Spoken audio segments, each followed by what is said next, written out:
understanding anxiety in children today. I wanted to look at this topic a long time ago, and I actually had decided that, you know, we were going to make social, emotional and mental health quite a big feature of this year's courses, largely because of what Heads and Senkos were telling me, that, you know, they were finding the SEMH aspect of needs the most challenging and the most demanding. That's kind of backed up by a lot of our sort of national statistics and surveys, which are showing that anxiety in particular is dramatically on the rise for children generally. And I'm not talking about COVID, I'm going pre-COVID. You know, anxiety generally was kind of on the rise already. About 2 or 3 years ago, I saw a statistic from government that said there had been a 68% rise in teenage suicides. And I can't quite remember over how many years it was. It was only a few years, you know, sort of 5 years, 10 years. But a 68% rise is enormous. Now, those are our teenagers, and those teenagers, you know, don't necessarily suddenly, you know, become mentally unwell. You know, some of these things have started a long way back in primary school. And we know now that there are enormous pressures on children that didn't exist when I was a child. You only have to look at social media, the pressure that brings to children to start off with. And that's just the tip of the iceberg. So there were already plenty of things for children to be anxious about. And now a pandemic hits. And it's wonderful news to hear that, you know, so many children have really enjoyed being back in school, back with friends, back with teachers, back to what they've regarded as a normality. And what we just have to be careful of is imagining that means then there's no anxiety. The reality is, I think it would not be normal if children didn't have some anxiety about a global virus, you know. And I'd like to meet any person who has not had some anxiety about this virus. The fact that we're all walking around wearing masks, you know, because we are a little bit anxious about spreading this virus or catching it ourselves. But it's a healthy anxiety in the time. It's anxiety, but it's healthy for the time we're living in right now. So it was just a kind of understanding of that. But I did not have a crystal ball, I promise you. I didn't. I did not have the crystal ball and predict that we'd have a global pandemic. I don't have those powers, but you know, ironically, this was the course we were wanting to run, and it actually ended up, you know, couldn't have been more timely. Anxiety is something that, you know, for children with SEND is particularly of relevance, because you'll find, as we're going to talk about, for children with SEND, there's a lot of reasons why those children will experience greater levels of anxiety. So it's difficult to be involved in children with SEND without at some point recognizing the need to understand anxiety, because most children will experience it if they have those special educational needs. So let's start off with a little bit of thinking about ourselves, a bit of grounding. I imagine there are many things that have happened this morning already. They could be many and varied.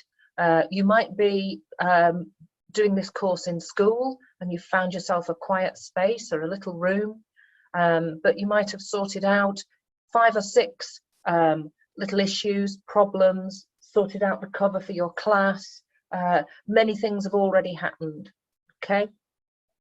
You might be in a situation where you've already battled some increased traffic this morning. You know, this week, it's highly likely that we will see an increase in traffic levels, and, you know, perhaps that's a little bit of stress added to the day because you've got used to having the roads to yourself, maybe. Perhaps you're at home and you've had children of your own to pack off to school, you know, bringing its own stresses. yeah, you're out of routine with that now. You know, you've got to suddenly get back into those routines. A friend of mine actually forgot to take his child to school yesterday. Got a phone call from her. She's a teenager, saying, "Dad, you've gone to work, but you haven't taken me to school." So he had to rush off back and get her to school. He's got so used to not doing. So the stresses are different. But now we're here in this place, we're in this course now, and we're going to do some learning. And so it's important we really focus ourselves on that and think about what we call grounding ourselves into the here and now, getting ourselves in the present, so that it stops us from thinking about how our class is getting on with the cover supervisor. It stops us thinking about you know, oh gosh, you know, my children were late for school this morning. It stops us thinking about all of the various other things that are surrounding you, the other things that could take your mind away from what we're looking at now. So we're going to start off with a bit of breathing. And it means breathing in very slowly through the nose for 4 seconds and holding on to that breath for 4 seconds. Breathing out through the mouth for 4 seconds and then holding that for 4 seconds. So let's just try that wherever you are. First of all, just breathe in through the nose for 4 seconds. Then hold on for 4 seconds. Breathe out through the mouth for 4 seconds.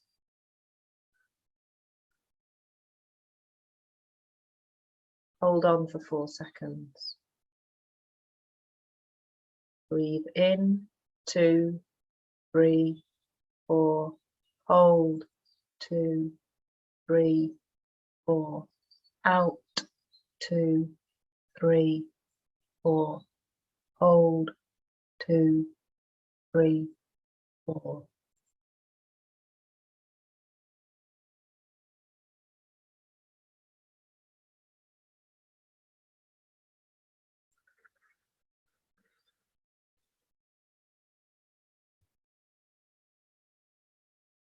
And then I'd like you to just acknowledge a few things, engaging your senses as to where you are in the here and now. So look around and just acknowledge 5 things that you can see around you. I see a mobile phone. I see a calendar with a picture of a place that I like to go on holiday. I see a jewellery box that my grandparents bought me. I see my glasses. I see a drinks case. And then 4 things, just 4 that you can touch. Just acknowledge what they feel like. Touch them. Are they warm? Are they cold? Are they rough, smooth, hard, soft? Just an acknowledgement of them. And then 3 things you can hear. I can hear a collared dove cooing away outside.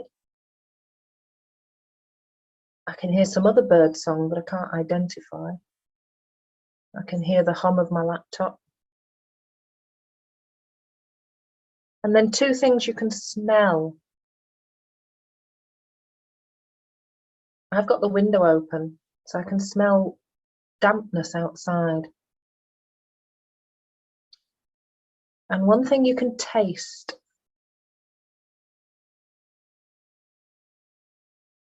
And I'm going to tell you a story now.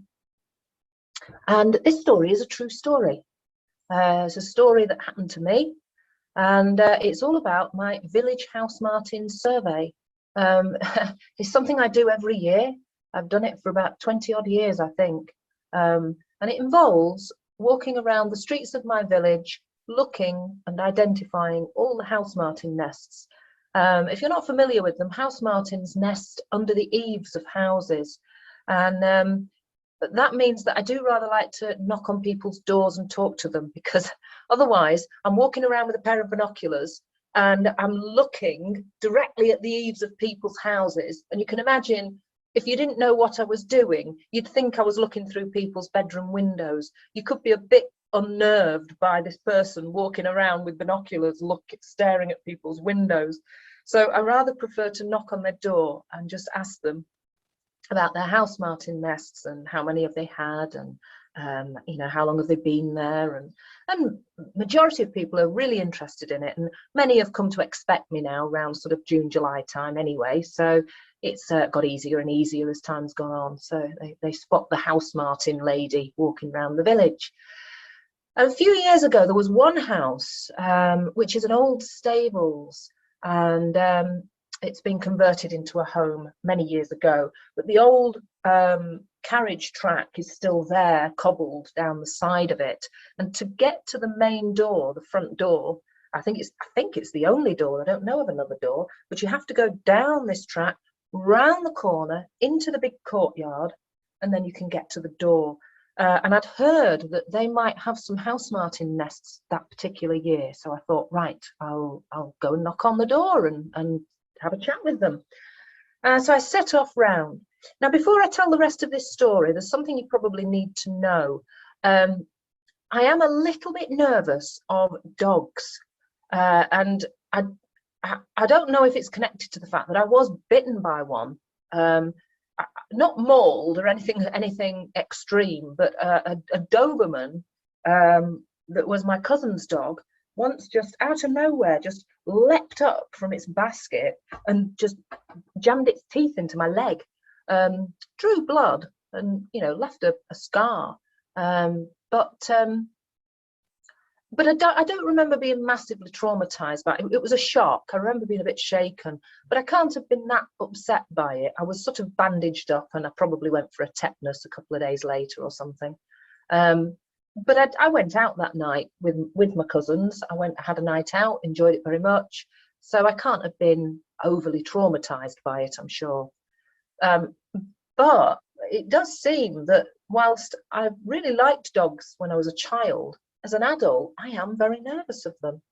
And I will kind of get a sort of heightened sense of alert when I'm out for a walk and I see a dog. I'm just mindful of it. Sometimes I'll sort of hide behind Steve, because Steve loves dogs. He's great with dogs, and I'll just hide behind him so that he can greet the dog and stroke it, because I don't really want to stroke it. So yeah, so that's a little bit that you'd probably need to know. Anyway, I came around the courtyard, into the courtyard, and there was our dog, our Doberman. And I stopped and I thought, oh, maybe I won't go to the door after all. And it was just sat there. It looked at me, its ears pricked up. But then I noticed right next to it, there was a post, a big concrete post, and a chain. And I thought, oh, it's okay. It's chained up. So probably if I give it a really wide berth around the courtyard, I might be all right. So I set off, giving it a wide berth. And sure enough, this dog leapt up, ran towards me, baring teeth, barking, growling, really aggressive behavior. And at that moment, I suddenly realized the dog was not attached to the chain. Now, at this point, I remember being extremely scared, but in my head, I was thinking, what would other people do? Because all I want to do is run away, but what do other people do? And I was thinking about things I've heard friends say, you know, people who are good with dogs, and things I've heard Steve say, you know, and I remembered, you must never turn your back on an aggressive dog, always stay facing it, and try to be as assertive as you can, you know, so that you're the person in authority kind of thing. You're the alpha dog. And so I did, and I slowly stepped back and went back down the carriage track. This dog followed me all the way. It came intimidatingly close to me, but it never touched me. And I put my arm up like this, because I thought, oh, if it's going to get anything, get my arm, don't get my face. And I thought, be assertive, be assertive. So I shouted as loudly as I could, get back, get back, get back, as I backed towards the gate. And as I got to the gate, I shot the gate, and the dog stayed where it was in its own pad. And at that point, I realized that my heart, the speed that my heart was racing was phenomenal. It felt like it was going to burst out of my chest. I realized suddenly how hot I was. I was sweating cobs, you know, my hands, my head, everywhere. And I realized I was shaking, physically just shaking. It did shake me up. And then I turned around because I realized that down the street, lots of people had come out of their doors, and they'd obviously heard the commotion and thought, what's going on? And I looked up and I thought, oh, some help, how lovely. And as soon as they saw that I was unharmed and there was no blood or gore, they all disappeared back into their houses. And I thought, well, that's community spirit for you, isn't it? So that was my experience. And a few things that you might want to think about, you know, is that anxiety? Was that normal? Was that the way you would have behaved? What's your approach to dogs? Do you have the same wariness of them that I do? Would you have handled that situation differently? Would you have found yourself not at all anxious? Is it something that you've dealt with before many times? I have a friend who's a professional dog walker and dog sitter. And I imagine she'd have dealt with it quite differently because she's accustomed to dealing with dogs that you know, get a little bit overexcited or defensive, and you know, maybe she'd have dealt with it differently. How much of a problem is the levels of anxiety? We know that there are different types of anxiety. So some people have generalized anxiety, and that's the anxiety, you know, those people who worry about everything. And you might know people, I know people like that, you know, things that I wouldn't worry about at all, just wouldn't enter my head to be worried about it. But they always think extreme scenarios, and no matter what we're doing, they get worried about it. People who have separation anxiety, we see that predominantly in children, but we see it in adults as well. And there's a normality to separation anxiety. I was talking earlier about my sister's little boy, and I know, you know, Lucy's coming up to having her baby soon. Babies have separation anxiety, you know, and it's normal. Most babies have it. You know, when you've got such a strong attachment, particularly with mother, particularly if mother is feeding you, and you know that if that person leaves me, I can't eat, then you're going to get a little bit anxious if mother walks out of the room. There'll be a little bit of whimper, and that baby just wants to know where mum is. Don't leave me, don't go, I want to know where you are, I want to see you. If you're getting that behavior when the child is 12 years old, then it's kind of not quite so normal. It's not within the normal range of anxiety. It's you know, it's become something else. We see illness anxiety, people who get a headache, but every time they think it's a brain tumor, they think it's something life-threatening, so their slight ailments, or you know, they hurt their finger, they think they're going to lose their finger, you know, and it can seem sometimes wearing to people around them, difficult. It is difficult being with somebody who suffers extreme anxiety, but for them it's very real. These worries are very real. Post-traumatic stress presents differently in adults and children. In children, you're more likely to see things like bedwetting. You're more likely to see clinginess to parents. So some of how it presents, the behaviours may sometimes be different to adults. obsessions, compulsions, the nail biters, the skin biters, the nose pickers, the children who are obsessed to the point where it's getting in the way of their life, you know, obsessions that are kind of taking over. The social anxiety, the people who struggle to be in a group or to be in a large group. Social anxiety for some presents as, you know, there's many people with social anxiety who are quite happy to stand on a stage and do a lecture or a presentation to 200 people, but you put them in a small group with 3 people and that makes them anxious because they've got to deal with that two-way dialogue then, and that's the bit that causes anxiety for them.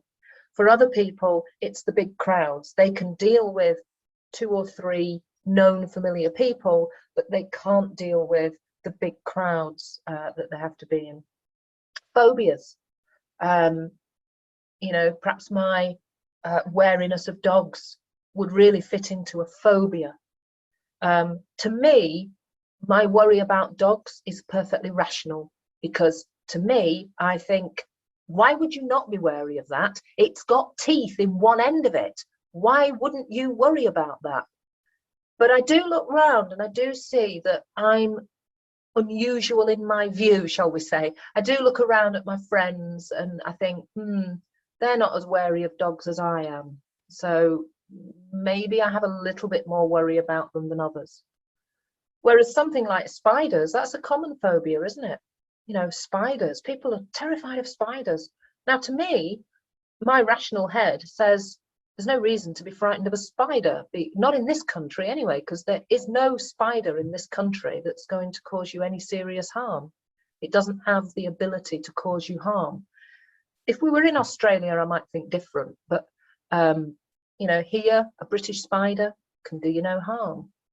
And the panic attacks, where you know, people talk about, you know, the heart pounding out of your chest, uncontrollable sobbing, you know, and the real sense that you're going to die is what a lot of people talk about when they're experiencing panic attacks. And again, it feels very real. You know, it may seem exaggerated to the onlooker, but to the person experiencing it, it's very real. So that's a range of the types of anxiety that we have. What we have to remember is, first and foremost, anxiety is perfectly normal. That separation anxiety in a 12-month-old baby is perfectly normal. And instinctively, although it can't articulate it, a baby knows, I can't look after myself. I need you. I need a caregiver. I need an adult to take care of me. And if you leave, I'm a bit anxious about that.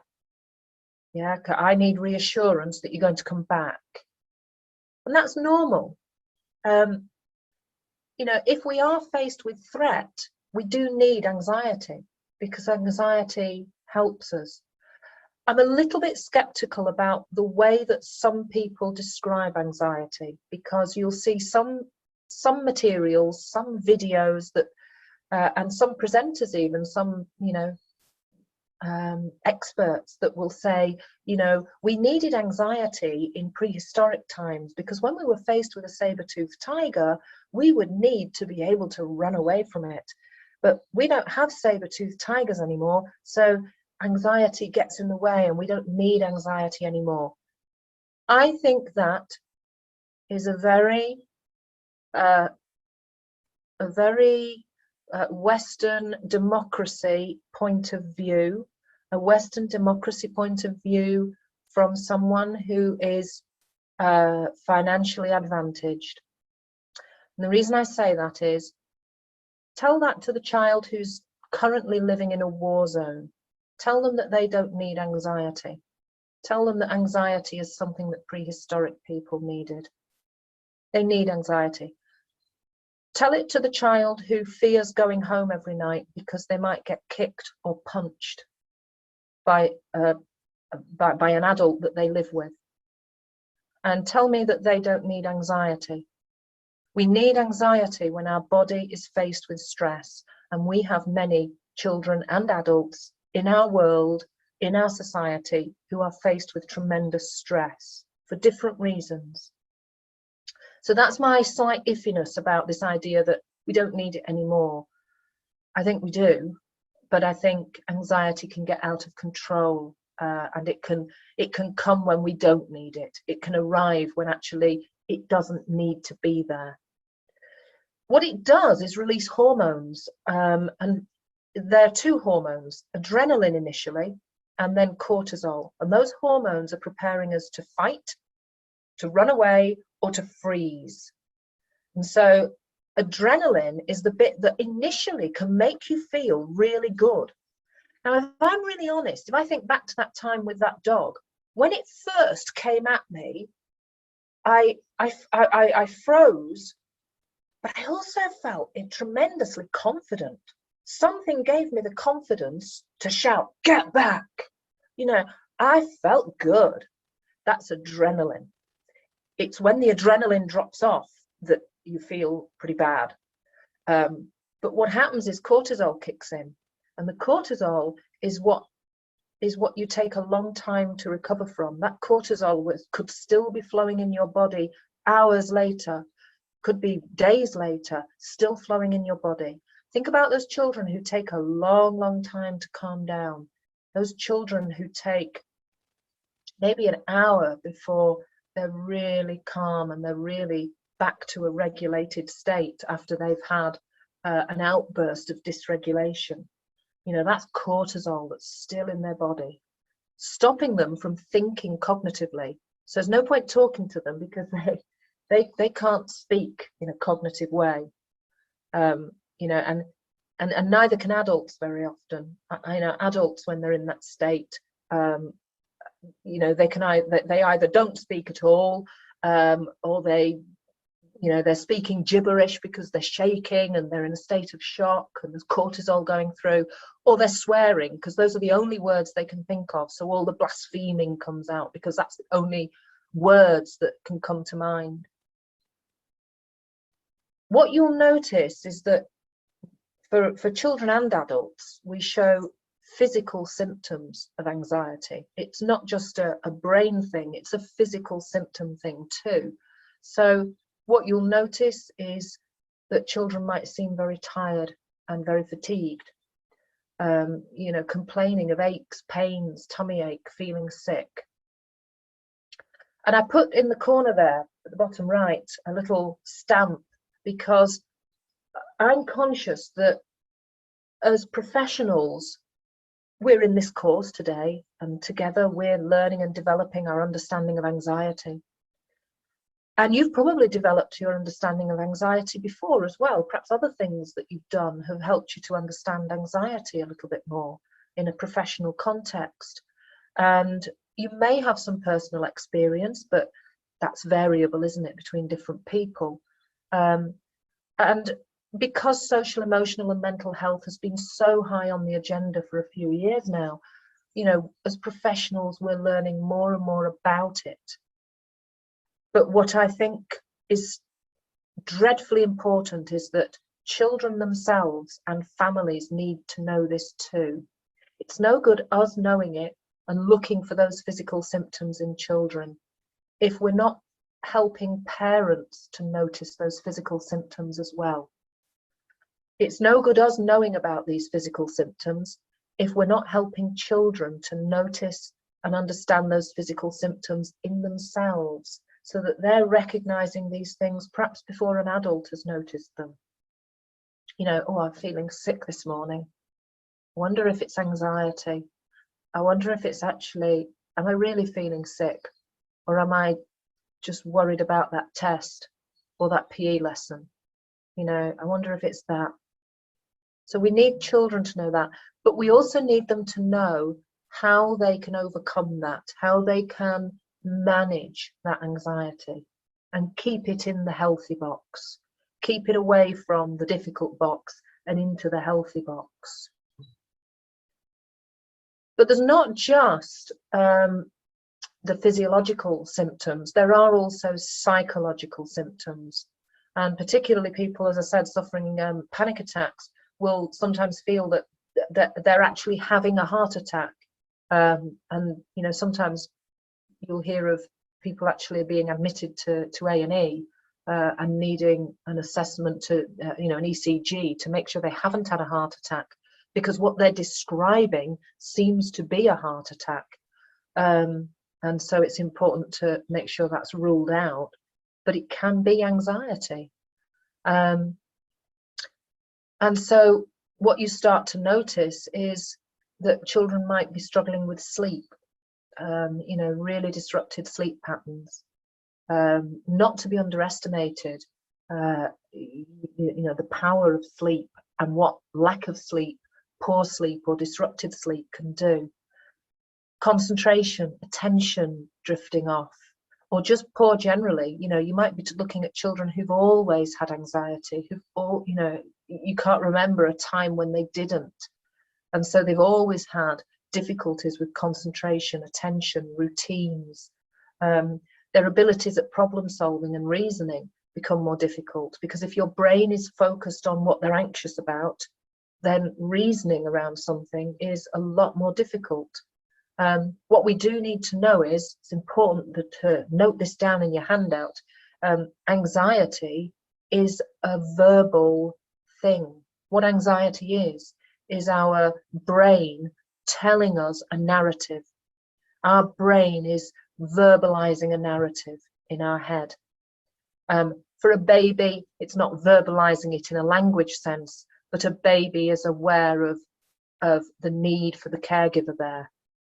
So our narrative, my narrative, when I'm going out for a walk and I see a dog, there's a narrative in my head saying that dog might bite you. What if that dog's not friendly? What if that dog wants to play with you and its idea of playing is jumping up at you and throwing you to the floor? What if? My head is roaming around going, what if? And it's all worst case scenarios.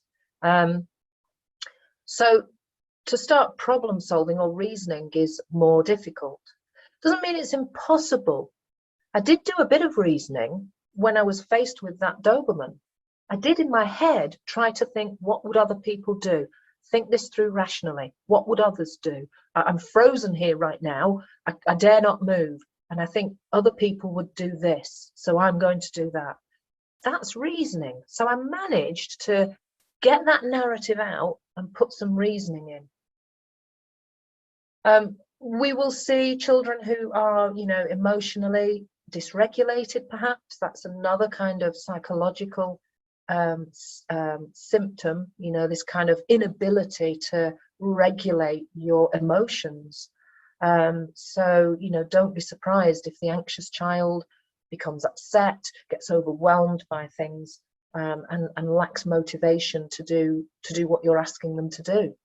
And sometimes it might be the simplest thing, but to them it's overwhelming because they're anxious about something else that they might not even understand. They might not even realize what they're anxious about.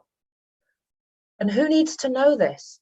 Well, we do as professionals, but our children and our families need to know this too. They need to know what to look out for when we're struggling with anxiety, so that they know that perhaps if I'm struggling to concentrate, it could be anxiety. Is there something I am anxious about? What could that be? We are coming up to some tests soon. Or maybe I'm anxious because I'm loving being back at school, but what if we end up back at home again? You know, it's great being back and it was a wonderful day on Monday, but this COVID thing, you know, it's not going away quickly, is it? And there's all these new strains keep coming out that I keep hearing about. You know, it's hard to keep the media away from children. So there's all sorts of things, real and otherwise, that children might be anxious about. Excuse me. And then there's the behavioural symptoms of anxiety. And in a sense, they are less varied. The physiological and the psychological symptoms that we've talked about are many and varied, and not everybody gets all of them. You know, when I was reflecting on my situation with the dog there, I can really recognize some of those physiological and psychological symptoms in me, but not all of them. Not all of them resonate. Behavioral symptoms are a lot more simplified. What we'll see is children or adults, but obviously we're thinking about children primarily, we'll see them avoiding situations that make them feel anxious. I don't like it, so I'll avoid it. I get worried about it, so I'll avoid it. And this is, it could be a particular lesson, it could be a particular day of the week. The child who's always absent on a Thursday. Why are they always absent on Thursdays? Maybe that's the day they do PE and they don't like PE. The child who's got very poor attendance and is avoiding school because school makes them anxious. A couple of years ago, I worked with a family at one school where the child had got less than 50% attendance. Mother admitted herself that she suffered from anxiety, general anxiety. And so it was really hard for mum actually sending her to school. So she wasn't getting that kind of support in, the physically getting to school or getting out of bed and, doing what you have to do to get to school. And, there's a strong possibility of learnt anxiety from mother or genetically inherited anxiety. But we knew that school was generating a lot of anxiety for this child, and she was only, I think, year 4, something like that, partway through Key Stage 2. The other thing you'll see is them continually seeking reassurance. What if? And it'll be worst case scenarios. Well, yeah, but what if? What if that happens? What if I fail my SATs? What happens if I fail them? What if I'm late for my SATs? What if I'm late on the day? What if? And it's every child will be perhaps anxious if there's a high stakes test coming up. And I know there's a lot of discussion about, should SATs be high stakes tests and so on, but we'll just park that discussion. But something high stakes, all kids will be anxious, but some will just take that a step further, and some will probably avoid it altogether. If you've had those children who just don't turn up for SATs, full stop, can't, the anxiety is too great. But you will also see children who turn down an invitation to a party, don't want to go, very clingy to parents, will be spending a lot of time alone and, struggling with the interaction. And it's not to say that we want to do social engineering and, make everybody have a friend that when they don't want one. Some children are genuinely, happy doing their own thing because nobody else likes what they like. And I'm okay with that. I'm fine with the kid who, wants to play in the water tray when everyone else wants to play in the sand, but they really want to play in the water tray because there's something in the water tray they love. And they're secure enough to not need to be with their friends all the time. I think that's fine. When it becomes a problem is when you can clearly see that there's a lot of sadness, a lot of unhappiness, perhaps a child who's looking at the other children. You can see they want to be there, but they don't know how to, and it's, it would be far too anxious to, for them to do it. It's when it's problematic. It's not just that they wanted to play with water and the others wanted sand, and they were strong enough to say, no, I'm going to go and play with the water. I don't mind if I'm on my own. That's great. Good on them. But it's when that they would like to be with others, but the anxiety is too great. It's anxiety that's getting in the way. You'll see children who, they invent the most negative situation all the time. They can't get past the idea that something dreadful will happen. The dog might take my leg off. It's the worst case scenario, and they constantly need that reassurance. And again, you'll see, who needs to know this? Well, yes, we do. Parents do. Children do. So I'm going to hand over to you now, and I want you to think of a child that resonates for you. I want you to think about one child that you've got in mind that you think, I'm sure they're experiencing anxiety. And I'm going to put you into little breakout rooms so that you can share your thoughts with other people too.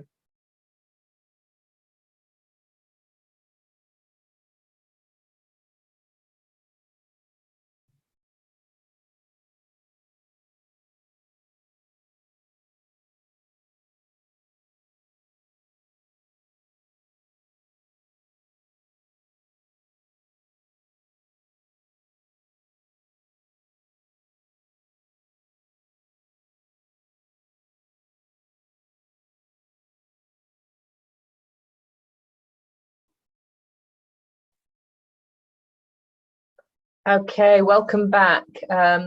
Okay, we're going to look at a short video now, and they're taken from a set of resources that I'm going to come back and talk about later. They're from the CAMHS team at Fife in Scotland, and they've done a superb job of putting resources together for people. So I'm going to just take a look at their little video of what exactly anxiety is, and just a note just how accessible and child-friendly it is.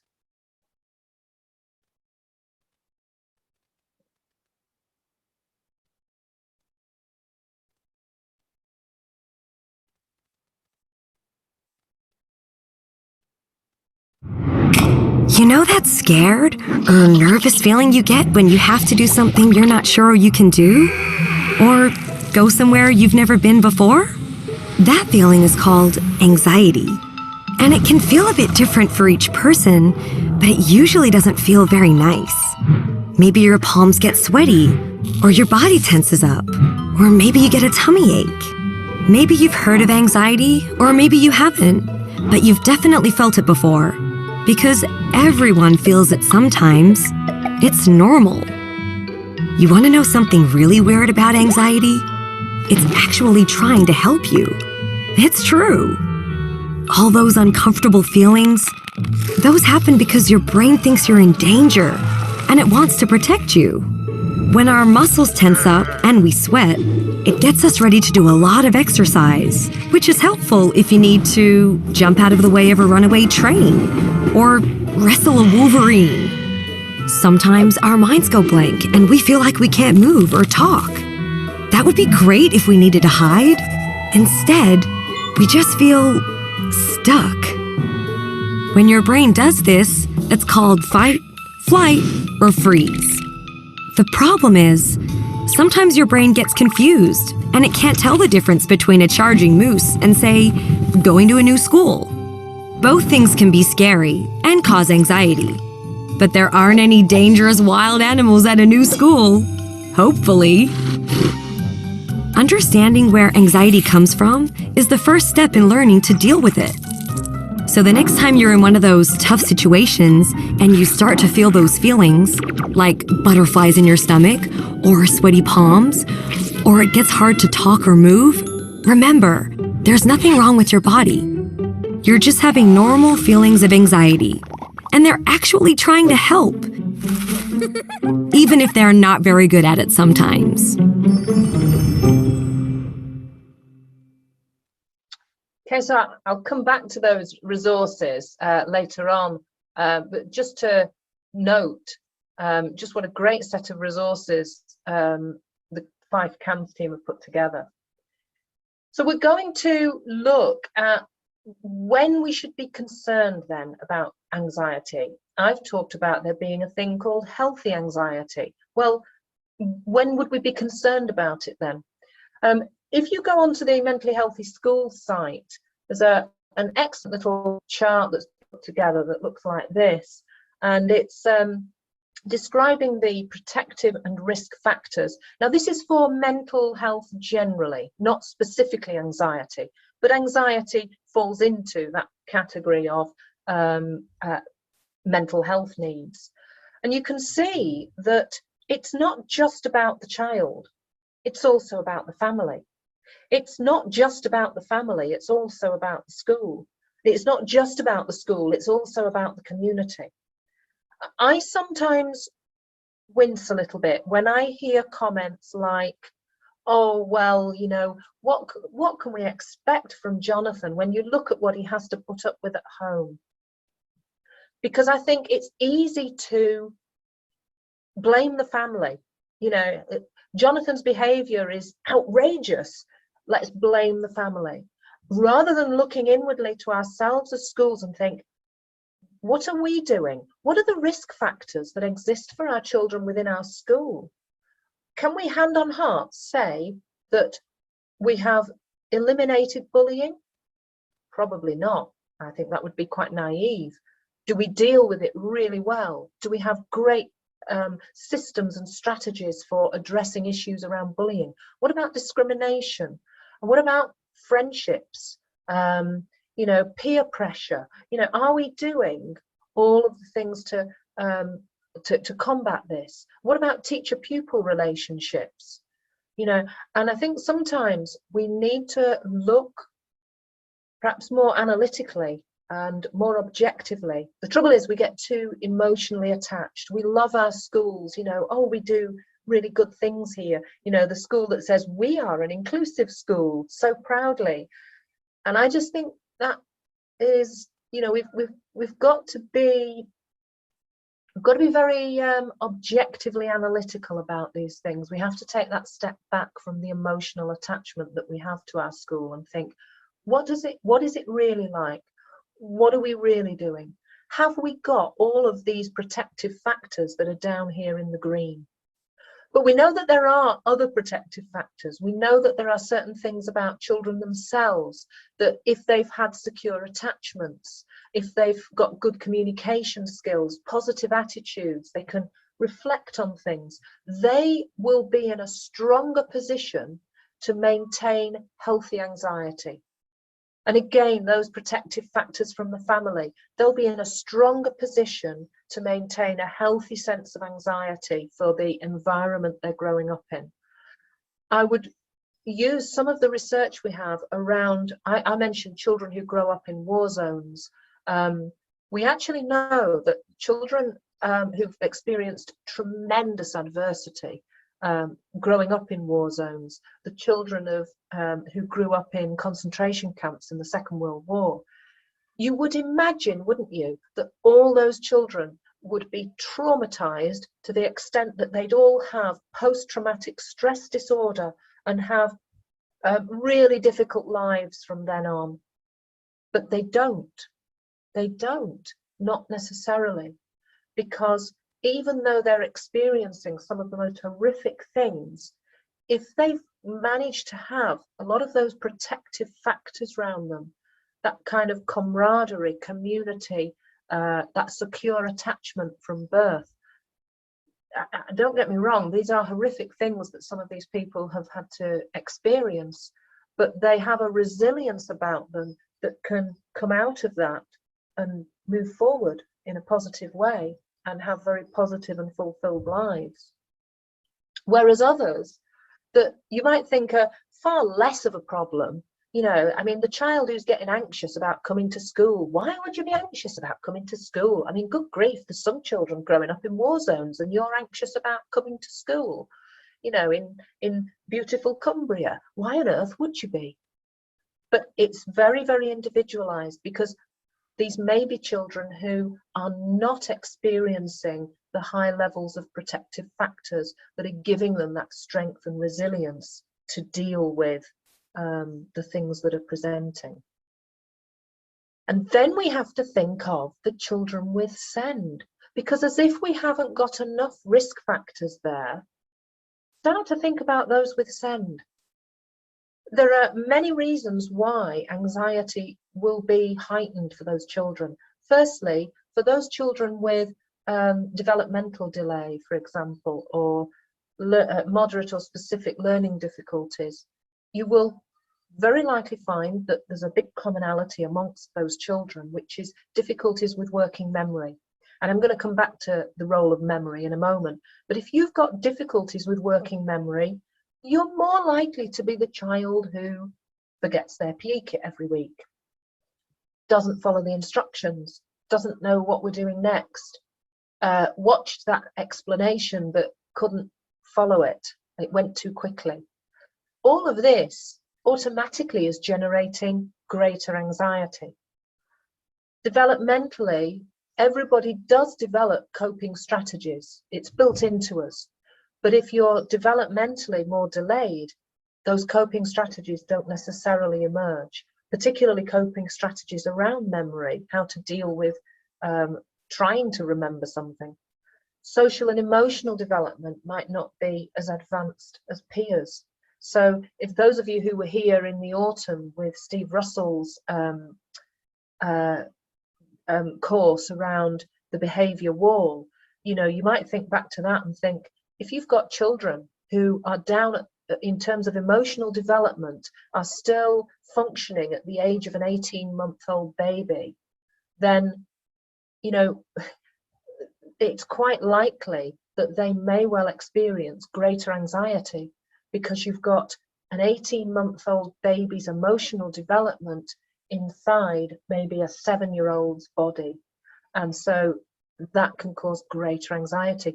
Communication, you know, the number of children, SLCN is hugely under-identified in schools. We know that our statistics are repeatedly showing the under-identification of speech, language and communication need.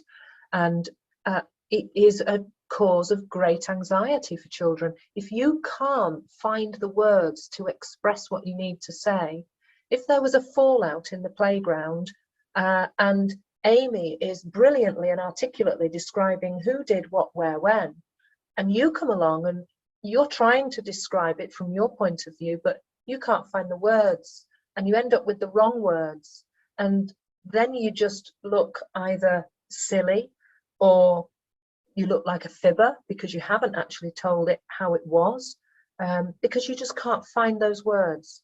Or perhaps it's the other way, your receptive language is not strong. Maybe you didn't understand what was said. There's so many reasons for increased anxiety there. And then anxiety about communicating with people because you know you won't be able to express yourself very well. The physical aspects of SEND, you know, children appearing different if they have a physical disability, the access to activities and relationships. If you're the user of a wheelchair, you know, just hugging someone. You know, I know we're not hugging people at the moment, but there's going to come a day when we will. Won't it be wonderful? But it's always more difficult if you use a wheelchair because you've got a physical barrier. You've got the fact that children with physical disabilities will often require more assistance from adults. They may well be more adult dependent, sometimes for very intimate things, toileting care, for example. And you know that if you're the child growing up and you know that all your peers go to the toilet by themselves, but you're the child who has to go to a special accessible toilet and have what effectively is a nappy changed by an adult, or maybe you have to be hoisted onto a toilet by 2 adults, there's a good reason for increased anxiety. You know, particularly for children who are nearing puberty, it gets much harder, and it's something that the carers of those children have to really think hard about, how to give them the utmost respect their dignity, and so on. Children with autism, well, autism and anxiety almost could go hand in hand in many ways. Autism is almost there to bring anxiety. There are so many aspects of autism that are causes of increased anxiety, higher risk of obsessions and compulsions, the challenges with social relationships. And let's not fall into that trap of thinking that children with autism don't really want to mix with other children. Many adults with autism have told us they do, and they did want to be friends with people, they just didn't know how, and it became too hard. So then they became more insular. So we have to be careful of making assumptions there. The difficulties around transitions, difficulties around sensory sensitivities.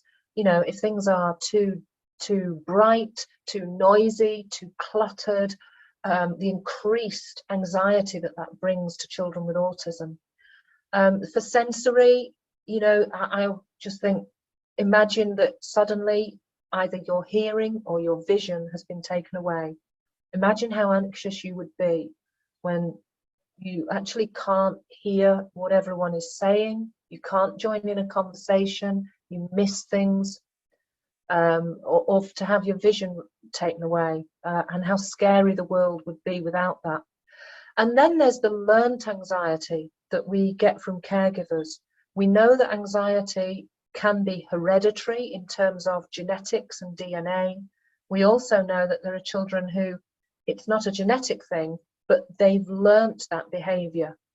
So one of the things I'm keen not to do is show my anxiety about dogs towards my nephew.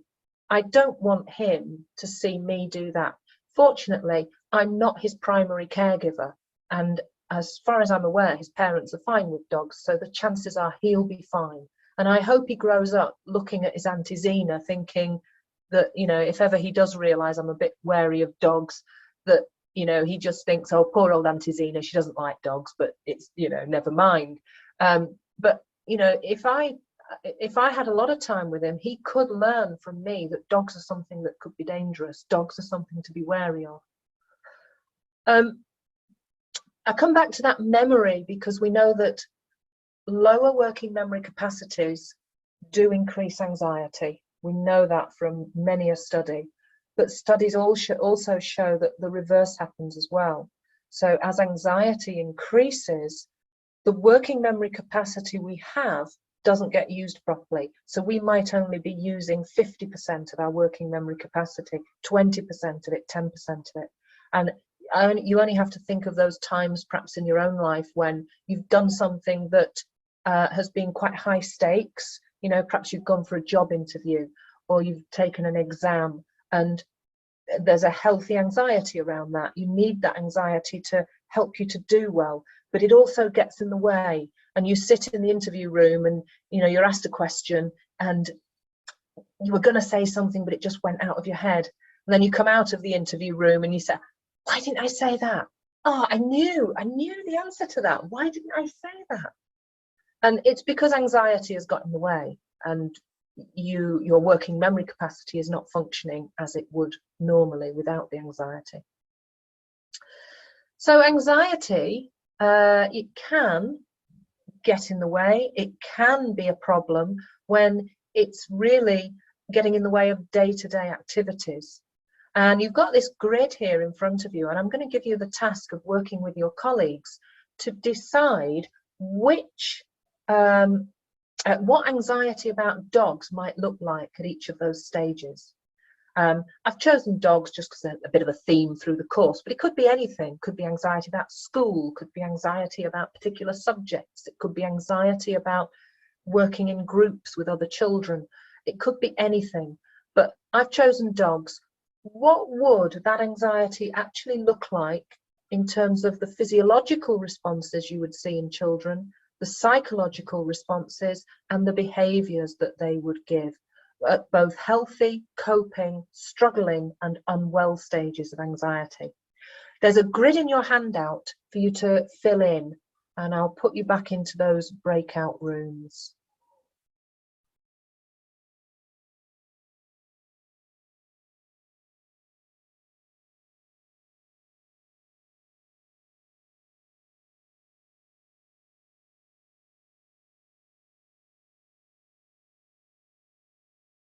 Okay, welcome back. If you haven't already started thinking this, I am going to suggest that you can use that grid, adapt it, but, you know, use that grid to give you a better understanding perhaps of screening children and identifying the children in need, and helping you and your colleagues to think, how much of a problem is this? What kind of response is needed to this level of anxiety? Because it may be that the anxiety is quite healthy. For example, at the moment, we're all doing what at one time would have been regarded as excessive hand washing.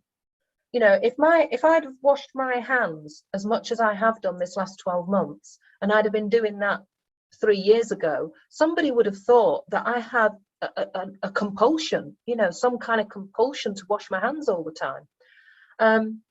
The wearing of a mask, 3 years ago, if you'd have seen somebody wearing a mask, certainly where I live, I think it's perhaps different in big cities, but where I live, somebody wearing a mask, you'd really wonder why they were doing that. That would seem very strange and perhaps excessive behavior. You know, someone who's excessively worried about catching a cold, you know, you would wonder whether they had some kind of anxiety perhaps. Nowadays, those measures are very healthy. It is a healthy level of anxiety. There is something out there to be anxious about, so we're taking measures to address that. But then there's the coping. So the anxiety is noticeable, but not problematic. So, you know, I don't know, but I think in my own mind, I put my wariness of dogs in there. I cope with it. You know, it doesn't stop me going out. It doesn't stop me going to people's houses who have dogs. And I'm very lucky that I have friends who will put their dogs in the other room when I visit, which they don't have to. It's their house, but it's very kind of them to do that. But struggling is when it's starting to interfere with daily living. And unwell, I have come across a couple of children who I would put into that bracket when it comes to anxiety about dogs. Children who will not leave the house, they won't go out because they're frightened in case they see a dog. Another child who, when they saw a dog, would run to the other side of the road, so causing huge anxiety for his mother because, you know, he'd put himself in a dangerous position. He would just run out into the road to get to the other pavement because he didn't want to pass the dog. So that's where I think, you know, you're looking at the struggling and the unwell.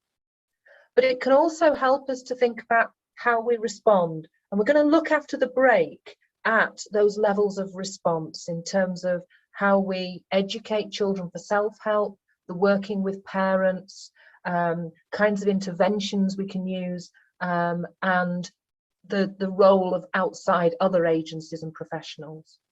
So let's come back here at 11 o'clock and we'll carry on. If people want to unmute and chat to each other, please feel free. If you'd rather just turn your video off and make a cup of tea, entirely up to you. I'll see you at 11 o'clock.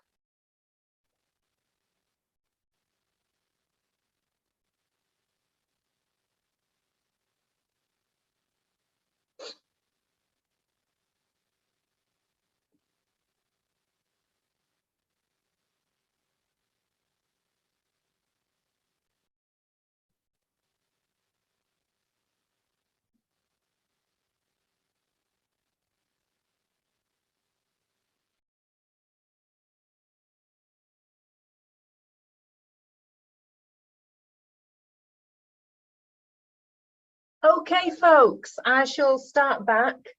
Here we go then. So the next thing we're going to give some attention to is that building of children's resilience. You know, I talked about, you know, we could compare children who've been through some of the most horrific traumas that we can imagine, compared to a child who, you know, the experience they're having is way less traumatic, but yet the resilience of those two children could be completely different and could be the opposite to what you might intuitively expect. And a lot of that is about just the combination of protective factors that each of those children has experienced and that reduction in the risk factors. Now, what I'm going to focus on is the main 5 things that children need if we're going to really build that resilience, if we're going to make them strong in terms of being able to keep themselves in the healthy and possibly coping end of anxiety.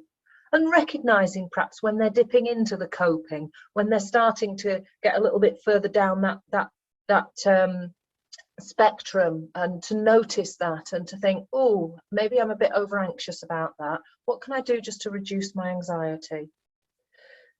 So we're equipping them with 5 things: diet, exercise, sleep, activities, and relaxation.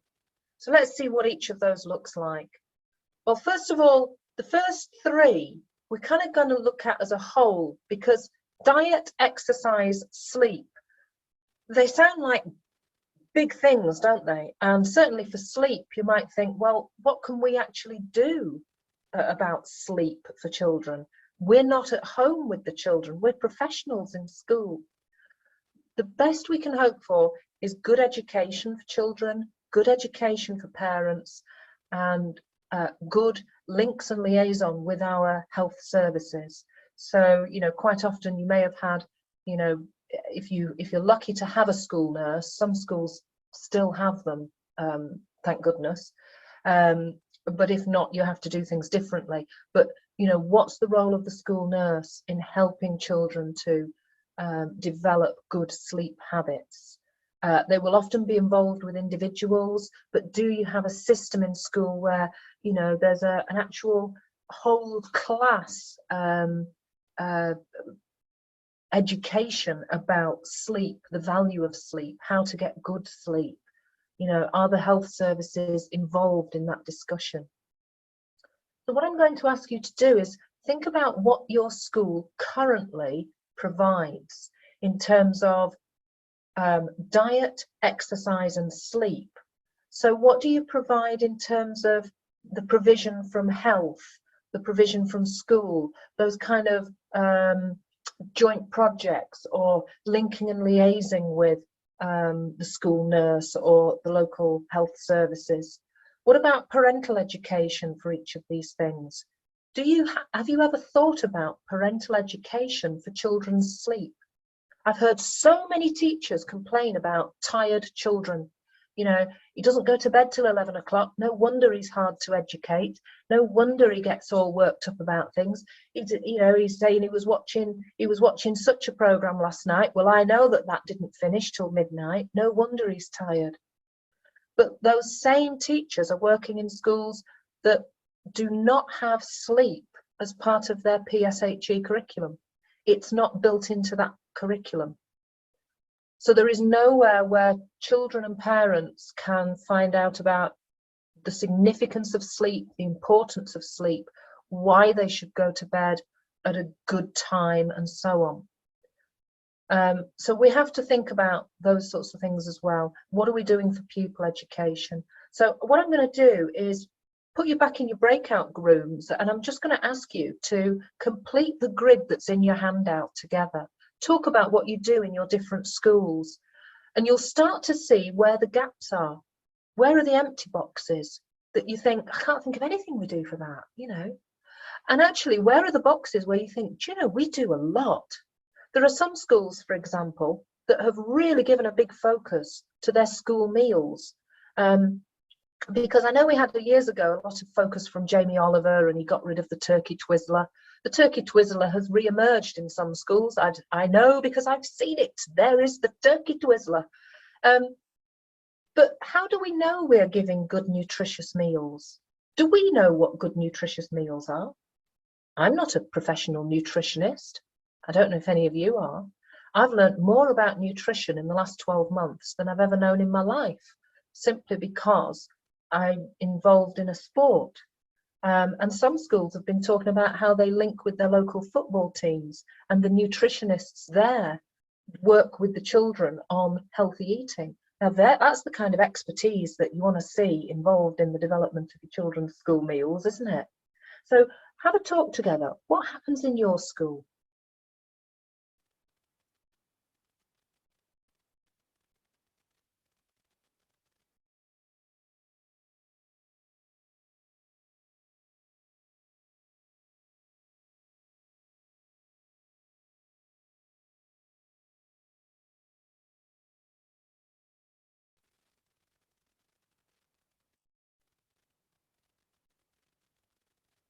Okay, so yeah, I think we've got everybody back. Lovely. Not lost anybody yet, doing well. Okay, so what about this education for self-help when it comes to activities? We're thinking about the education about anxiety. You remember at the beginning I said children and families need to know this stuff. The emotional literacy, the kinds of stories and social stories that we can employ. The first place we can go for what programs, what activities, are the whole school programs that are listed on the Mentally Healthy Schools site. I've flagged these up before for other aspects of social, emotional and mental health. They are devoted to not specifically anxiety, but social, emotional and mental health generally. And you can be assured that if you've chosen something from the whole school programs listed here, that you're not going to go too far wrong. You're going to have an evidence-based program. You're going to have a program that's well established, something that you can buy, tap into fairly easily and implement easily into your classroom. A sort of packaged program that will help.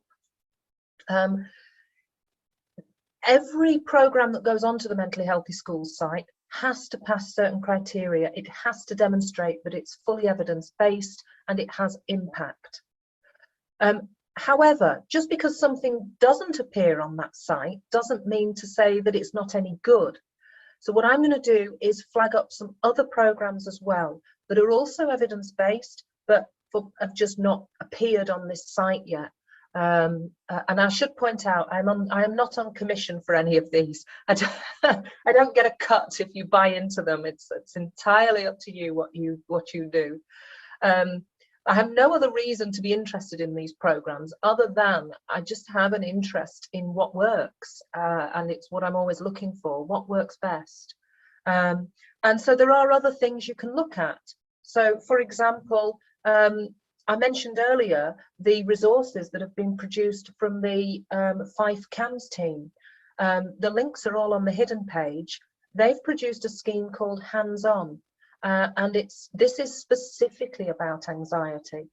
The resources are lovely. They've got all sorts of activities. For example, one where you draw around a child's body, you know, a big sort of poster body, and then you have pictures and images that show the physiological symptoms of anxiety. So you'll have a little butterfly and you glue it onto the stomach. You have some drops of water and you stick those onto the hands, so that you've got a visual representation of what those physiological symptoms can be like. And then opportunities to talk about anxiety. You're generating a lovely therapeutic opportunity to talk about anxiety, what it is. Can you remember a time when you felt really anxious? What was it like? So we're talking about things that you can do with a whole class, or things you can do with smaller groups, or even an individual. They are primary resources, you know, so they're aimed at the age of children that we work with. There's also some fantastic resources for parents. So I would strongly recommend have a good look through them. Put the links to those resources on your website for parents to access. Use those resources perhaps to run some parent workshops. As we return to school, you may well have parents who themselves are anxious. In some cases, I think parents are more anxious than their children. I think the anxiety is coming largely from parents in some cases. And so they need support too, because their anxiety might be impacting the behaviours of their children. The Childline website definitely introduced children to this. This is something that I think all children should know about from as soon as they're able to access a website independently. And that's entirely up to your policies within school, but I'm guessing somewhere around Key Stage 2, you know, we're starting to think about what are the sorts of places that children can go to for help and for advice and for guidance. And the Childline website is a definite. You know that the material on there is of sound guidance for children, and you're not kind of sending them off into the lion's den of social media. There's some lovely activities on that site, including this wonderful little app where they can put their worries in a balloon and the balloon takes their worries away. There's yoga for anxiety. So things you could use with your class as actual lessons to guide you, but also things you can share with children to help them to deal themselves with anxieties that arise. When you get anxious, maybe you could visit this website, you know. And again, sharing that with parents, so parents know what you're guiding children towards. Social stories have been known for a long time to alleviate many anxieties, particularly for children with autism. But as my colleague Lynn McCann will tell you, social stories are not just for children with autism. She's used them for children with all sorts of SEND needs. And Circle of Friends. I think Circle of Friends is one of the most powerful social and emotional interventions you can have in school, because it utilises the resources you've already got, which is your children, and because of the tremendous power it has to generate a support network for a child who, for whatever reason, is feeling isolated or anxious. It just provides a support network that isn't about finding out what the problem is and delving into cognitive behavioural therapy. It's just about providing all the relationships and experiences that a child might need to help them deal with that situation, to help them fit in, to help them belong, to help them cope with the things they find difficult in school. And then Claire Reid, who did a lot with nurture groups, has developed Nurturing Talk at Primary as part of that nurture group network. And her intervention is well worth having a look at as well. It was designed as a speaking and listening intervention, but what they've found is that they've had huge spin-offs in terms of children's development of emotional literacy, children able to talk so much more about their feelings. So another one that's really worth looking at, particularly if you already have a nurture group, it would work very seamlessly with that. And then a personal favourite of mine, this was developed by a team of educational psychologists in Southampton. It's quite old now. It's been around, I think it was 2003 or something like that.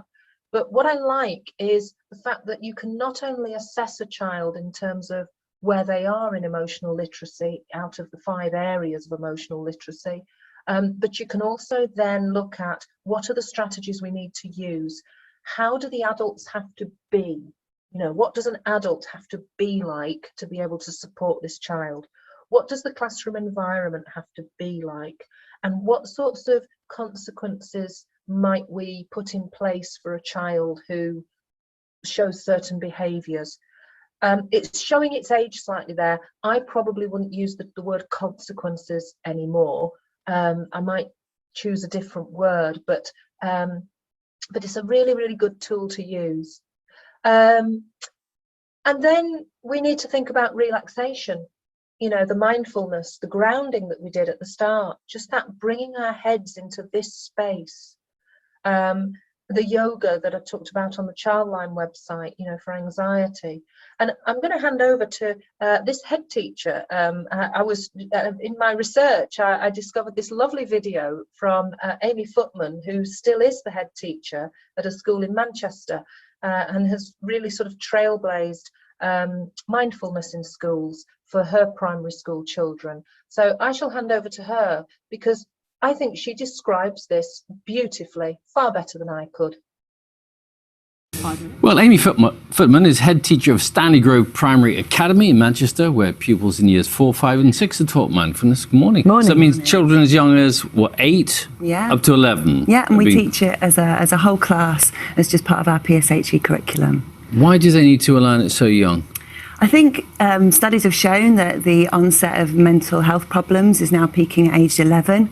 So mindfulness curriculums developed in high schools, and then we looked at bringing the programme into primary schools to help give children a better understanding of how their mind worked and have some strategies to cope with the difficulties that they'll face as adolescents. Okay, so you teach it yourself. I know you practice. How often do you practice it yourself? I practice it every day, and I think it's really cool. Once a day, or? Yeah, once a day. Right. I'll do a longer practice in the morning to start my day, and then snatches throughout the day between meetings, before difficult conversations, before going in and teaching, just as a way of grounding myself and getting ready for the next part of my day. So how does it help the children?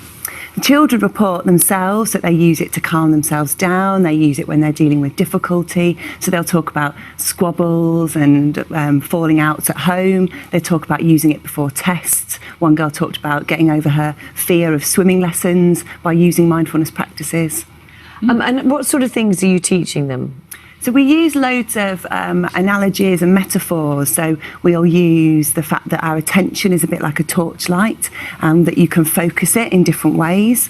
We look at the snow globe and we talk about the fact that our mind can get really busy. The snow globe, sorry. Yeah, you know, a snow globe, when you shake it up, all the bits of snow flutter around, and we use that to get them to understand that there are times when our minds are just full of things and you can't think clearly, you can't sort of see clearly. And actually by doing a practice, you can help just bring your focus back down into your body, into your sensing mode, more than your thinking mode, and allow that dust to clear. And in terms, I'm interested by the squabbles particularly. So in terms of children, it helps them realise that they are angry when they're angry, and then stop to think about why that's happening. Yeah, that's spot on, Bill. So what mindfulness practice helps you do is sense things in your body a bit more. So we'll get them to notice just by being still.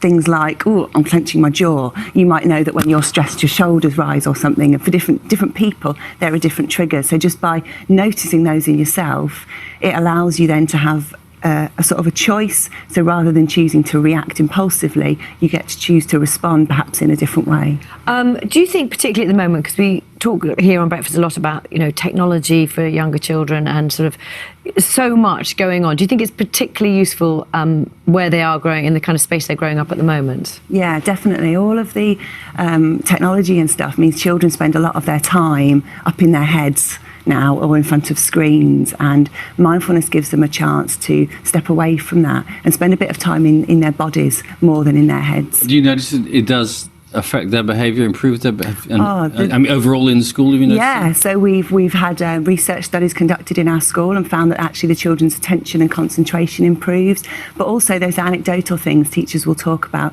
the children having much better focus in lessons, better behaviours for learning, just being able to leave all the squabbles and stuff that might happen at the playground at the door and be ready to learn when they're in class. I'm kind of interested, it can't work for everyone, can it? No, it doesn't work for everyone, and I think that's true with loads of things. I know we offer mindfulness to our staff at school, and some of them have taken it up and say it's really helpful, others don't. And there's one pupil in particular I taught in year 4, don't get it, miss, don't like it, it's boring. Taught the same curriculum again, we deliver it in year 5. Halfway through year 5, something for him clicked, and now he will speak passionately about how he uses the practice to control his nerves before tests and That's stuff. Brilliant. Interesting. Good stuff. Well, wonderful to be able to help their nerves with the exams. Fantastic. Yeah. All right, Amy, thanks very much. Thanks very much, Amy.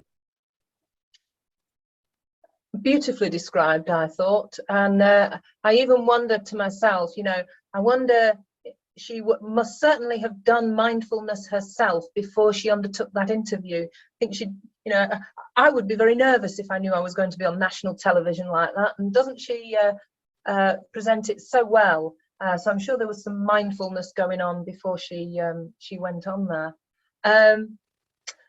I'm going to give you some time now to just explore the resources, because there's a lot on the hidden page, and I'm sure you've already been thinking, oh gosh, that looks good, I'd like to look at that a little bit more.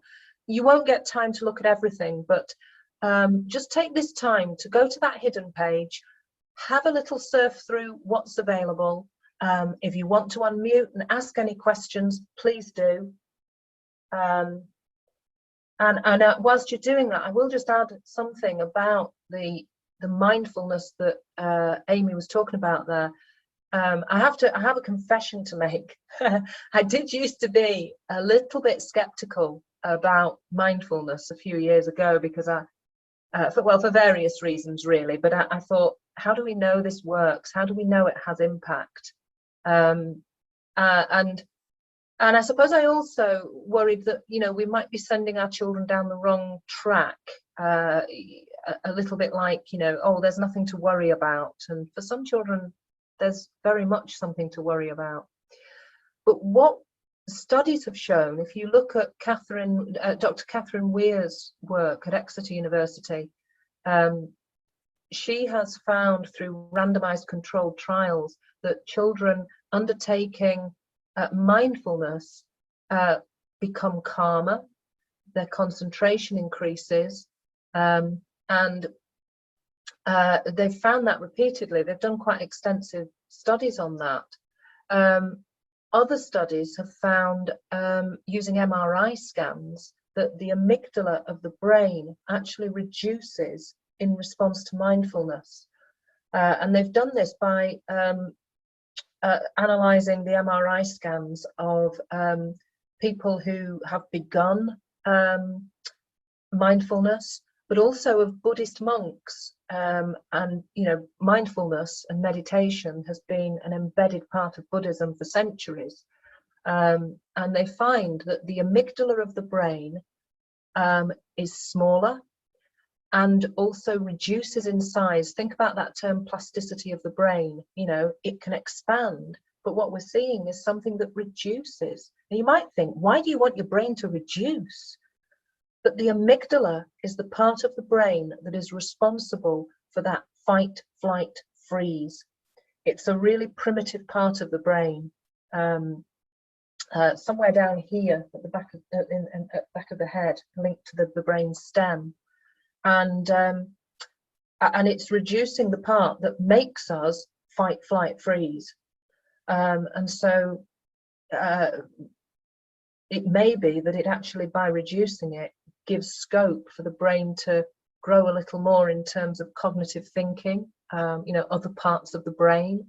That's a hypothesis, that last one, by the way, a hypothesis. I wonder if, but I don't have any evidence for that. But we do know it's got the potential to reduce the amygdala, and so reduce levels of anxiety, of that kind of certainly fight response, and to just calm people a little bit more. Very interesting research.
Okay, hopefully that just gives you a chance to get a flavour of what resources are there that you might want to go back to and explore in more depth later.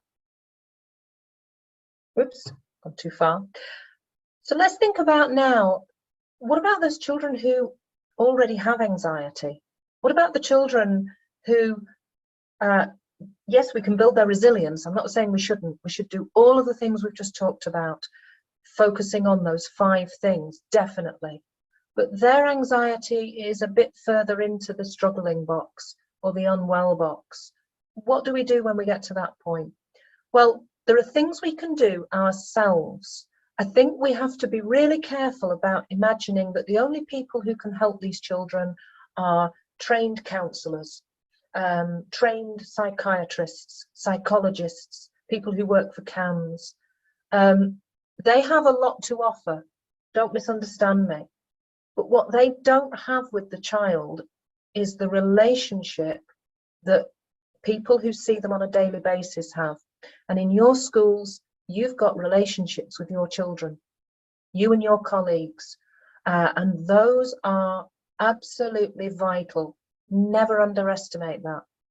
So what we need to think about is a model that's based on 3 strands to it: empathise, practice, and model. Empathizing is about acknowledging all responses and emotions. So it doesn't matter what the child says, we must acknowledge that that's the way the child feels. So when the child says, you know, I've got a stomachache, I'm going to be sick, I'm going to be sick, I think I might die. Now, to some, that might seem a bit extreme. No, you're not going to die, don't be silly. We need to acknowledge that that's the way that child is feeling at the moment. Okay, you've got a tummy ache. You know, sometimes that tummy ache can make us feel like we're really, really ill. Let's sit down and talk about that. Let's make a plan. Let's have a plan of what we're going to do. Okay. And it might be that we need to, you know, we do need to ring home and let them know that we've got the tummy ache. But maybe this tummy ache happens every other day. You know, maybe the child has been going home, you know, more days than they've been in because of recurring tummy ache. Now, obviously, we're going to make sure that the child sees the GP because we want to rule out that there isn't anything really seriously wrong. But I'm sure we've all taught those children who have the recurring tummy aches. And it's actually not, it is a physiological thing. They are feeling a tummy ache, but maybe their anxiety is taking it further than it actually is in a medical sense. So we have to acknowledge. So empathizing means we don't say, don't worry, because they are worried. And it's not a help really to say, don't worry, stop thinking about it. Definitely avoid the, I'll do that for you. So, you know, I don't know, the child who's a bit anxious about, you know, starting their work, doing some writing. The minute we say, well, I tell you what, I'll do the writing for you. How about you just tell me what you want to say? All we've done is reinforced that I can avoid it. I don't have to tackle it. We're just keeping that anxiety there. I'm anxious about writing, and now somebody else is going to do it for me. That's brilliant. I don't really have to confront that anxiety. So what do we say instead then? You know, it's easy to say what not to do, but what do we do then? What's our response instead? Well, we need to acknowledge that, you know, everybody feels anxious sometimes, okay? Praise them for the fact that they're able to talk about it. They're able to talk about how they feel. You know, I've got a really bad tummy ache. You know, I think I might be really, really ill. You know, what if I end up in hospital? You know. Well, actually, well done for being able to talk, you know, as much as you can about that tummy ache and tell us all about how it feels, because that will help us to help you, won't it? You know, just acknowledge that for some children, the anxiety makes, you know, maybe quite hard for them to talk about.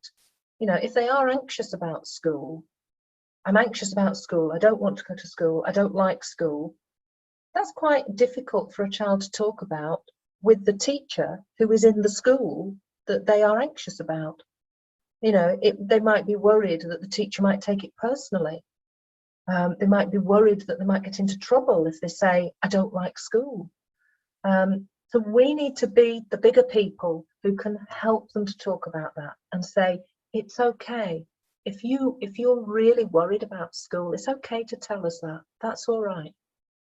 You know, we can deal with that. So it's about us saying, you know, we feel okay about ourselves and you're okay to say how you feel. Okay. What can help a lot is what if it works out really well? Because if you remember, anxiety is a verbal narrative in the mind. So a child with anxiety about school is going to be kind of, there's a narrative going on.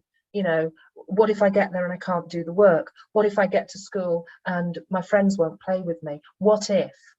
But what we need to do is replace that narrative with a positive narrative, a different narrative. So we can say, well, I tell you what if school were to work out really well? You know, if you went to school and actually you had a day that was brilliant, what would it look like? What would happen? You know, oh, well, all the work was really easy and I could do it. Okay, and what else would happen? And my friends would want to play with me. Now, straight away, there's two things screaming out at me there. One, let's make sure the child really can do this work. Let's make sure it's really well scaffolded. Let's make sure it's of exactly the right level of match to them. They've got all the support they need to be able to do the work, because we want this child to come out with a sense of, wow, actually, I went to school and I achieved really well. Maybe we do need a circle of friends intervention. This child is worried that their friends won't play with them. Maybe we need the circle of friends structured intervention to provide that kind of support. So what the child is telling us is already giving us lots and lots of strategy to move forward with. So how do we empathise with children? Sometimes some actual activities can give us the opportunity to empathise, because we can only empathise if children talk to us. So we can employ things like talk time or therapeutic distractions, where we might be, you know, just blowing bubbles or something like that, or just going for a walk, you know, something that's nice and therapeutic and just opens up possibilities for talk. Talk time is an unconditional thing. Talk time is where a child receives 10 minutes every day with an adult that they like to be with. It could be the teacher, could be the TA, but the adults decide when it's going to be, so that they know they can timetable it in, and they know that they're in a position where they won't let the child down.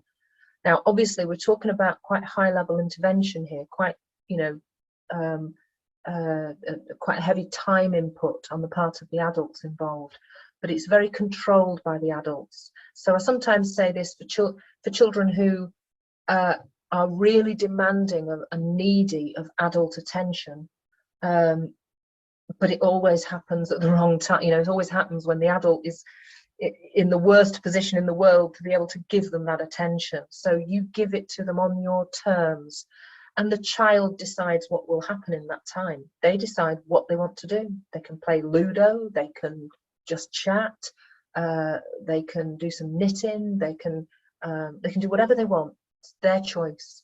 Or they can talk to you about things they're worried about, as long as it's their choice.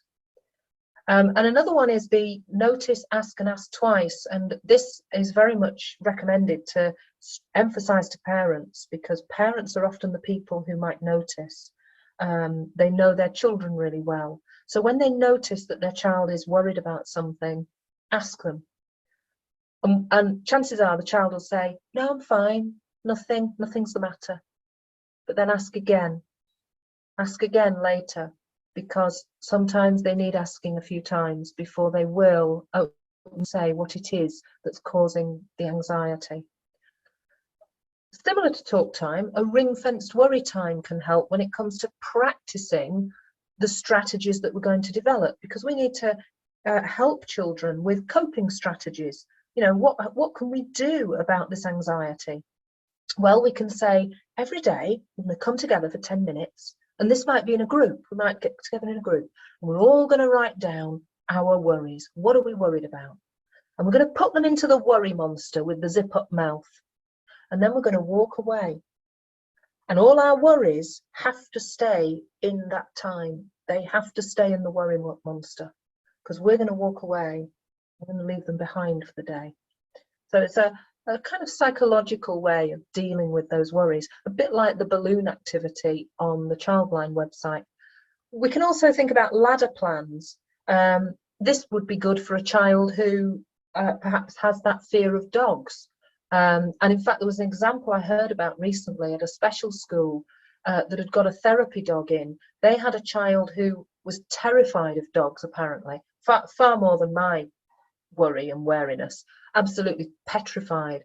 And when the therapy dog came into school, she would not go anywhere near it, wouldn't touch it. And this has been going on for quite some time. Her really heightened fear of dogs out in the community and so on. So what you might do is look at the top of the ladder and talk to the child about where they might want to be, what they prefer it to feel like when they see a dog, and they might say, well, I'd prefer it if I wasn't so scared. I'd prefer it if, I could just talk to the dog, and so on, and what they would like that to look like. And then you work back from that. Okay, so to get from where you are now to there, let's think of some little stages. And it may be that the first step on that ladder is simply being able to look at a dog through a window so that you feel safe. Yeah, I'm here, the dog's there, just for a couple of minutes, just to be able to see it through the window. Building up perhaps later in the ladder, it might be just meeting a really friendly dog, one dog. That could be therapy dog, couldn't it? And then eventually maybe visiting someone's house who has a dog. So you're slowly and gradually building towards that ultimate top of the ladder. Cradle swing, you need an object for cradle swing, because this is technique where, first of all, you need to teach the children just how to do the technique before you go any further. My object is a wooden caterpillar out of my fine motor skills box. I chose this because there's a little bit of weight to it and it's easy to grab hold of. You might use a ball or a fidget toy, something the child likes to hold, likes to feel. And the idea is that you swing it from one hand to the other, just like, I'll do it up here so that you can see what I'm doing, but what you need is big arm swings. And this again is about trying to remove that verbal narrative from your mind. So let's say you've got a child who's really anxious about a test. They always get anxious about tests and they get all sweaty and they don't sleep for a fortnight before a test. They're very anxious about it. So what you're doing is replacing the brain's verbal goings on with movement. Contrary to popular myth, the brain actually can't multitask.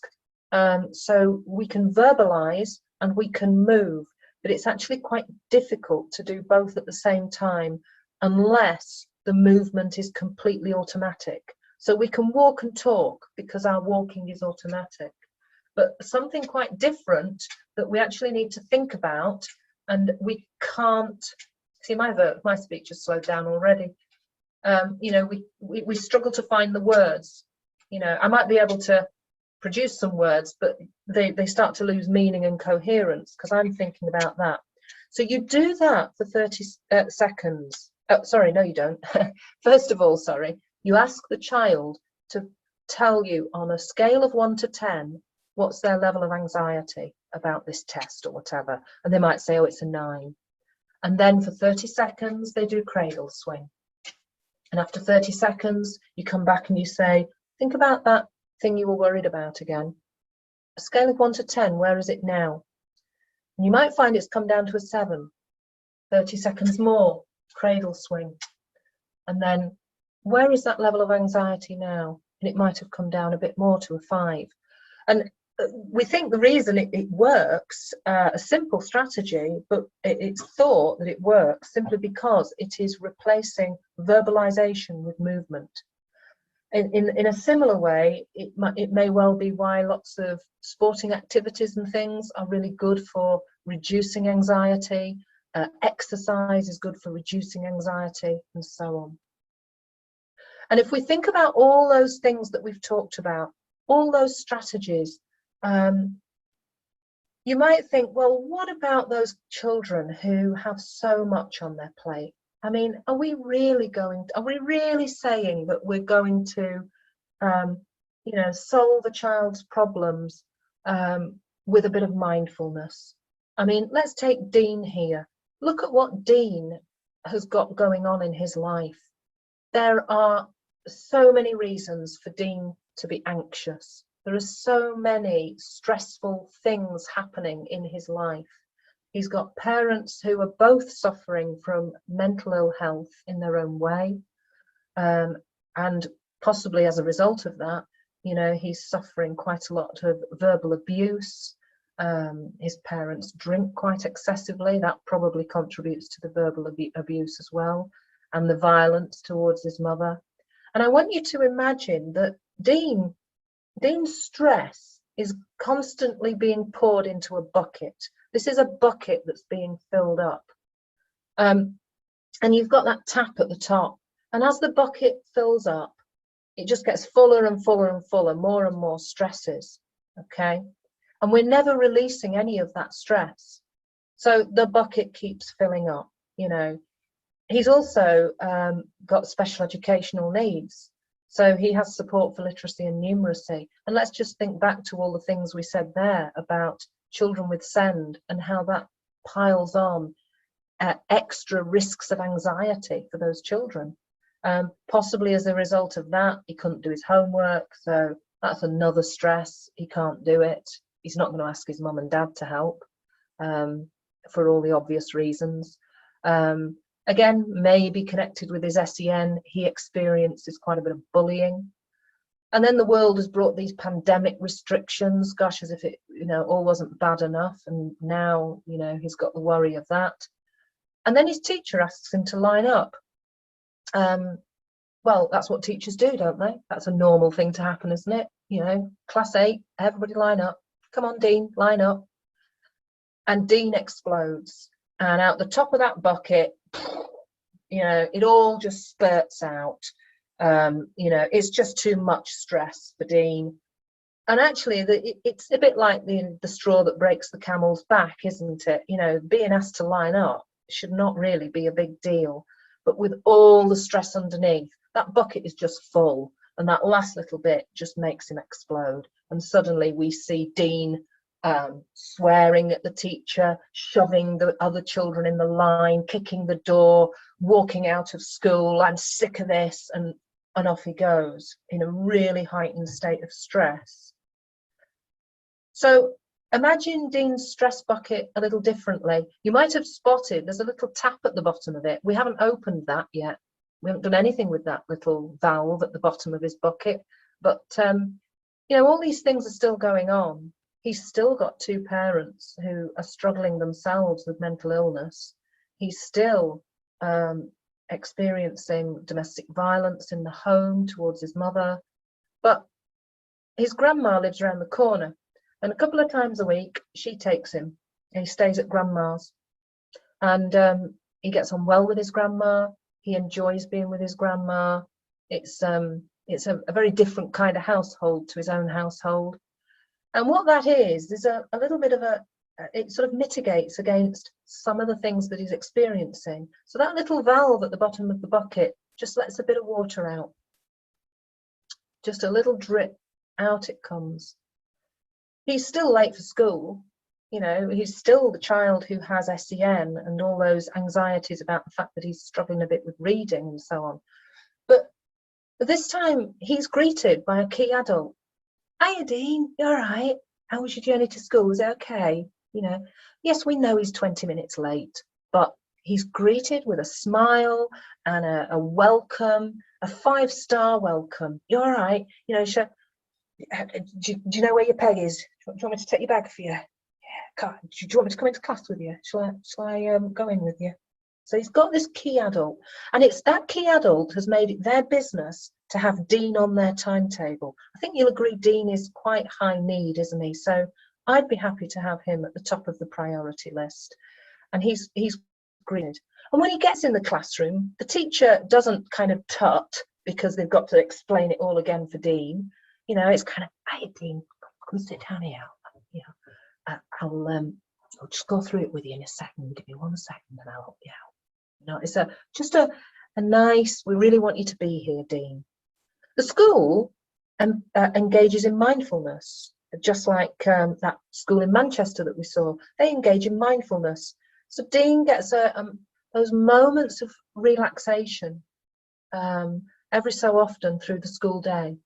And again, a little bit more water just spills out through that valve, just dripping out at the bottom slowly.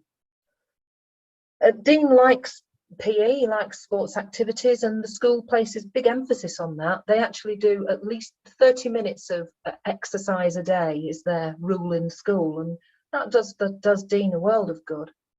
And then he's asked to line up by the teacher. And instead of the explosion out of the top of the bucket, he can cope with that, you know, because of all those mitigating things that are going on, that are just helping him to keep the stress level down. We're not taking away his home situation. You know, it's not dramatically changing the state of his parents' mental health, but it's certainly helping him to deal with the situations he's in.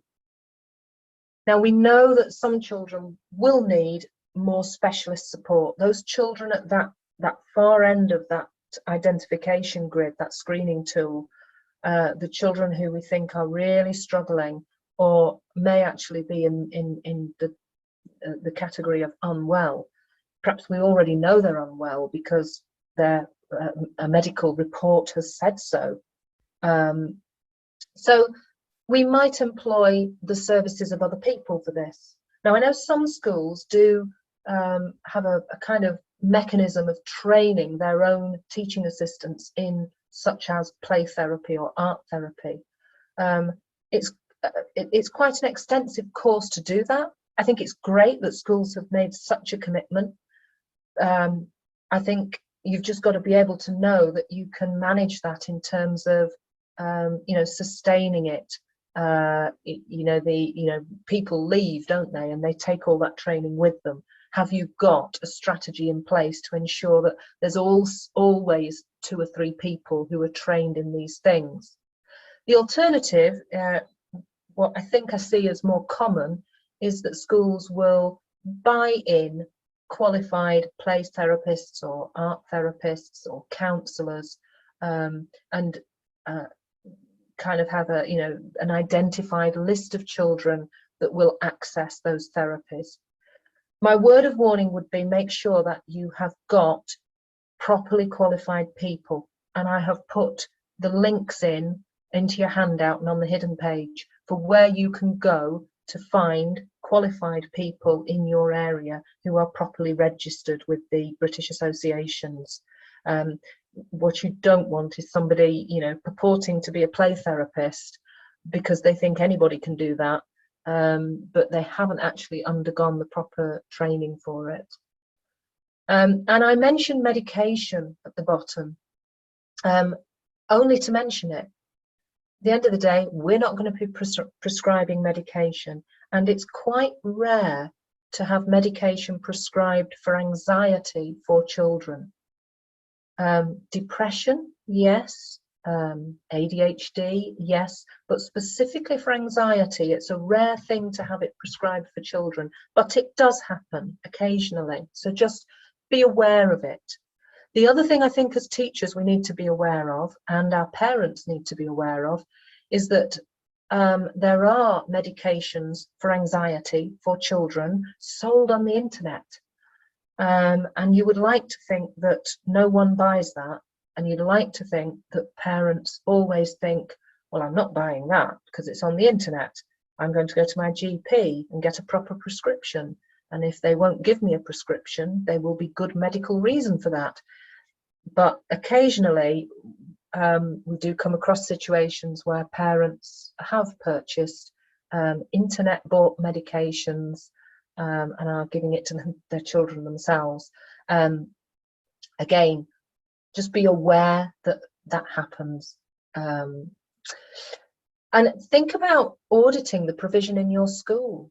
What do you do for self-help, educating children for self-help? What do you do in terms of the education of parents and helping parents to understand all of the things we've talked about today? What do you do in terms of intervention for those children at the higher levels who are maybe not managing anxiety very well, where it is starting to interfere with their life, where they're missing every Thursday because Thursday is PE, where they're having huge difficulties with social relationships because they are so anxious about social relationships, where they are becoming phobic about school and not wanting to go to school because of all the anxieties running around their heads. Or maybe they are taking the anxieties surrounding the pandemic perhaps to perhaps a greater degree than most children. Most children will have experienced some anxiety. Some children, sadly, have got very good reason to be anxious about this pandemic.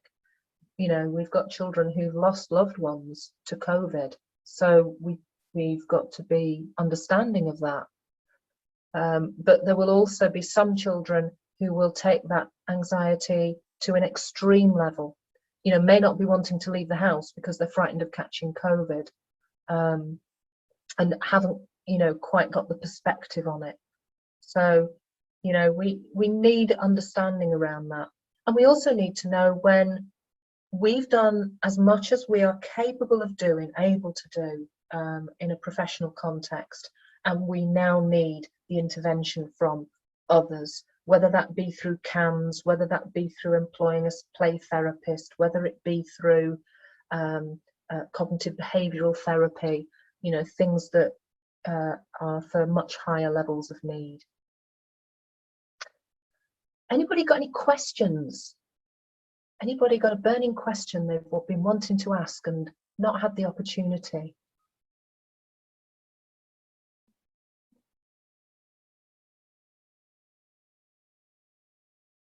Well, if not, can I ask you please to go to the hidden page and scroll down to the bit that says evaluation, and please fill in your evaluation form for us, which they're always tremendously helpful to us. We really appreciate them, and just click submit.